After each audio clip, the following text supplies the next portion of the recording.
ज्या विषयावरती गांभीर्याने घेणं गरजेचं आहे तो विषय आहे आपल्याकडे नशामुक्त मीरा भाईंदर. सध्याच्या परिस्थितीमध्ये भरपूर लहान मुलांपासून म्हणजे जे शाळेत जायला लागले, कॉलेजला जायला लागले, की आपण जो पॉकेट मनी देतो पालक लोक, तो योग्य ठिकाणी खर्च होतो की नाही याची सुद्धा आपण काळजी घेणं गरजेचं आहे. बरेच वेळा याच्याकडे दुर्लक्ष केलं जातं. तो वेळेवर जातो शाळेमध्ये, मुलगा शाळेतून येतो, याच्याकडे आपलं दुर्लक्ष होतं. त्याच्यामुळे मित्रांच्या संगतीने किंवा घरातील काही अडचणींमुळे नशेचा मार्ग अवलंबला जातो. तर या स्वातंत्र्यदिनाच्या निमित्ताने मी फार तरुणांना एवढंच निवेदन करू शकतो आणि पालकांना की आपण आपल्या पाल्यांवरती नजर ठेवून असलं पाहिजे.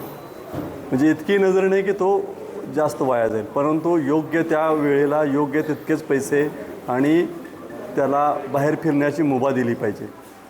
आणि तो काय करतो, त्याचे मित्र कोण आहेत, हे बरेचदा आईवडिलांनाही माहीत नसतं बरेचदा की आपला मुलगा कुठे बसतो, त्याचे मित्र कोण आहेत, त्याची संगत. आणि ज्या वेळेला काही इन्सिडन्स घडतो आणि आम्ही त्यांना फोन करतो आणि तेव्हा इतका त्यांना धक्का बसतो की माझा मुलगा असा नाहीच. तर याच्यातून जर आपल्याला सावरायचं असेल तर कृपया सर्व पालकांनी आपल्या मुलांना योग्य लक्ष ठेवणं फार गरजेचं आहे. आणि त्याशिवाय आपला मीरा भाईंदर हा नशामुक्त होऊ शकणं कठीण आहे.